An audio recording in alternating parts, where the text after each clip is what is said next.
Bom, vamos lá. A questão sobre agilidade é que, assim, a gestão ágil, ela começou, né? Ela foi introduzida devido à tecnologia. Os projetos não funcionavam da maneira tradicional como eram feitos, um mega planejamento, robusto, cronograma e tal.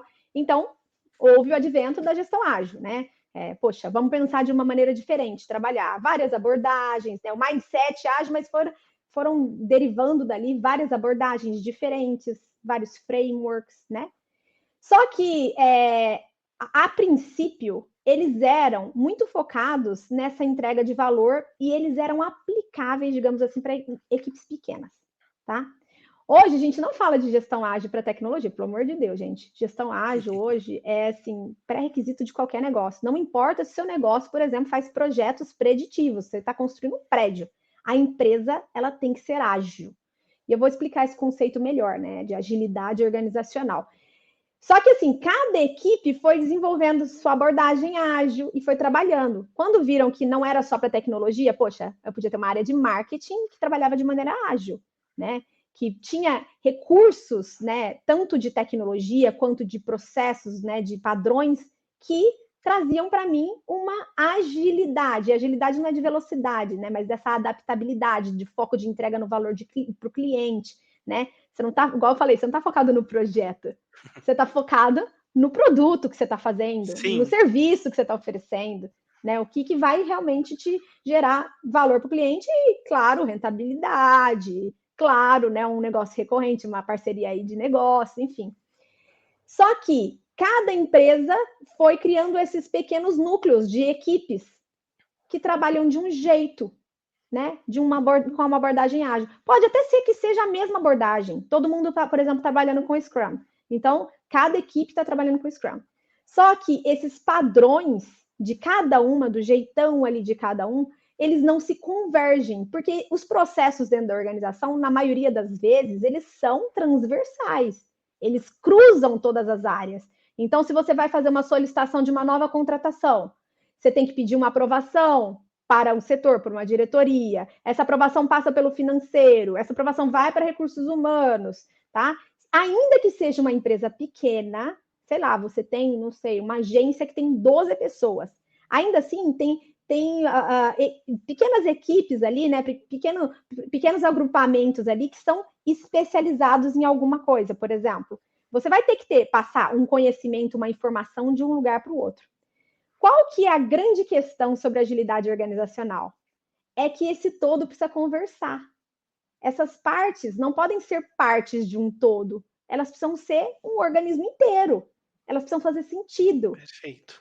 Então, se eu fosse pensar num organismo vivo aqui, se eu fosse uma Sim. empresa, eu fosse um organismo vivo, né? O coração, ele pode ser até especialista em coração ali, né? Nas funções cardiovasculares ali, né? Então, você tem um sistema conversa com o outro. Você tem quase que um tecido intersticial. É algo que liga, que une, que faz com que esse fluido entre essas equipes se conversem, né? Primeiro, para a gente poder aproveitar dos conhecimentos de cada equipe. Segundo, porque é um impacto muito importante. Foi feito um estudo sobre o impacto das pessoas que trabalham de maneira remota. Olha só, eu sou super a favor do trabalho remoto, trabalho híbrido total. Mas olha para você ver, um estudo foi feito sobre o impacto do trabalho remoto nas iniciativas de inovação dentro das organizações. E era drástico. Então, quanto mais tempo as equipes passavam no remoto, menos iniciativas a gente tinha, menos projetos de inovação brotavam ali de dentro da Sim. empresa. Por quê? Porque essas inovações, elas acontecem de maneira quase que orgânica, entende? Então, se você está presencialmente dentro de uma empresa, eu sei lá, passo lá, e aí, Fran, como é que tá isso aqui, isso aqui? E acaba que você vai de maneira orgânica, tendo insights, tendo ideias. Você não marca uma agenda e entra numa call com horário definido de entrada, horário definido de saída. Você marca uma agenda de uma reunião, você encontra o pessoal num corredor do café, você já está discutindo. Nossa, você foi naquele jogo? Nossa, eu Exatamente. conheci tal pessoa lá e tal. E como é que tá sua mãe? Então, essas interações humanas é que vão fazendo, essas interações humanas é que vão fazendo com que você tenha insights relevantes, né? E consiga usar desses insights para poder gerar uma ideia, né? Criar Sim. algo que seja de valor para a empresa. Não, E perfeito. aí, A gente eu tenho muito isso. Eu trabalho remoto, eu trabalho aqui no Rio Grande do Sul, a Ytech, que é a empresa principal que a gente cuida hoje com a agência, o Evolute, é em São Paulo. E quando eu vou lá, a gente tem insights maravilhosos. Eu e Stefânia, no final do ano passado, a gente sentou numa sala, a Stefânia estava de passada, ela sentou ali na sala de reunião, a gente estava trabalhando, eu e a Jo, e a gente começou a conversar, ela deu várias ideias, eu deu outras ideias, e muitas coisas a gente botou em prática. Ali, eu estava fazendo outra coisa, ela estava fazendo outra coisa dela, e a gente foi conversando, cada um fazendo ali. Eu estava preparando o e-mail, ela estava preparando algumas coisas dessa questão da transformação digital da Ytech que estava acontecendo, e a gente foi conversando, cada um na sua área. A gente não entrou em reunião nem nada, a gente teve um bate-papo muito legal. Tava a Dani do comercial também, né? Então a gente sim. teve muitos insights ali, ideias para a gente trabalhar na nossa rede social. Então, assim, é real isso. Eu sou muito a favor também do trabalho remoto e do trabalho híbrido, mas a gente tem que reconhecer que são coisas que, de estar ali presencialmente, a gente tem muito mais insight. Então, mas aí olha para você ver, o modelo de trabalho ele interfere. Ele interfere, por exemplo, em projetos de inovação e tudo mais, tá? Então essas interações elas interferem. A gente pode fazer isso simulado? Pode, mas assim, não tem a mesma eficácia, digamos assim, tá? Sim. Ainda assim, você pode trabalhar no híbrido, mas aí cada um vai quando quer.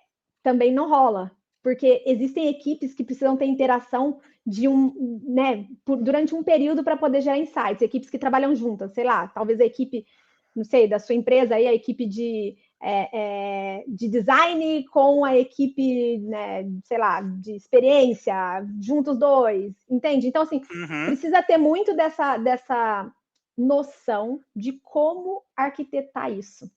Então, vamos voltar aqui, vamos voltar um pouquinho atrás. Eu estava falando sobre agilidade organizacional. Se cada equipe tem o seu jeitão e trabalha individualmente, a gente tem uma série de equipes ágeis, mas a gente não tem necessariamente uma organização ágil. Por quê? Porque vão ter sempre o elo mais fraco da corrente e, de modo geral, o processo ele vai embargar bem ali. Entendeu? Então, por exemplo, tem um processo de licenciamento de produtos. Aí eu tenho que lançar um produto. O produto está vinculado num filme, por exemplo, uma campanha de um Uhum. filme, que vai lançar em dezembro. E aí eu desenho o produto, isso aqui, preciso de uma aprovação, vai para o financeiro, por exemplo, o financeiro, poxa, tem um SLA ali para ele vai atender em, sei lá, 15 dias, uma semana, eu não sei, contratos, né? Aí vai pensando numa empresa grande, vai para tudo, compliance, sei lá, vai passando por tudo quanto é área. Você perde o time. Você perde o time to market. Então, assim, o elo mais fraco da empresa vai ser sempre esse gargalo. Então, para a empresa se tornar ágil, a organização ágil, né? Então, a agilidade organizacional está no negócio que se adapta, que tem iniciativas centralizadas voltadas para um objetivo estratégico da organização. Então, a gente converge tudo isso e entrega um valor para a organização, porque é o objetivo estratégico da organização. É basicamente isso. Então, é fazer todo mundo ter um. A gente pode até ter um instrumento próprio dentro de cada equipe, fazendo uma correlação com uma sinfonia. Mas a orquestra tem que ter uma sinfonia fluida. Então, Sim. o maestro está lá em cima, ele vai ditar qual que é o objetivo estratégico. A gente tem que ter essa sinfonia gostosa, a gente tem que estar ouvindo cada um dentro do seu contexto, mas trabalhando todos em prol de um objetivo estratégico. Essa é a grande diferença, essa é a grande sacada. E aí surgiram abordagens para poder trabalhar isso, né? Surgiram várias abordagens, né? A mais conhecida hoje, que é o SAFe, ele é uma abordagem de gestão ágil que ele usa vários recursos, frameworks, outras abordagens, outras metodologias, digamos assim, ágeis, e ele contempla tudo isso, né, num esquema visual, né, e com vários insights, várias documentações, né, e todo esse material é para trazer agilidade para a organização. Mas tem um grau ali de especificidade muito grande, um grau de conhecimento para poder aplicar isso. Eu falo assim, se você não dispõe disso agora, como que você vai fazer para transformar o seu negócio em ágil? Né? Se você não tem ainda uma pessoa focada em trabalhar o ágil, uma equipe, como que você vai trazer a agilidade organizacional para o seu negócio? Primeiro é convergindo essas áreas, fazendo esse entendimento do cenário dentro da sua empresa. Quem faz o quê? Como que faz? Você tem que ter essa análise crítica voltada para melhorar o resultado. E existem abordagens que são bem mais sutis, mas que, assim, até para grandes negócios também, tá? Mas, assim, até para pequenos negócios, elas são mais factíveis de serem implementadas. Por exemplo, OKRs, né? Que é um método, assim, muito simples, que você... como que eu vou falar? Muito simples de ser entendido, né? Para ser aplicado, claro, né? Tem uma evolução aí de maturidade, mas, assim, por exemplo, como o Scrum, que é mais fácil de ser compreendido, de modo geral, ele gera um resultado, ele consegue convergir todas essas unidades e trazer um pouco mais de agilidade organizacional. Mas entre isso a gente está falando de processos que a gente tem que analisar, né? Quais são esses gargalos, como que a gente pode melhorar?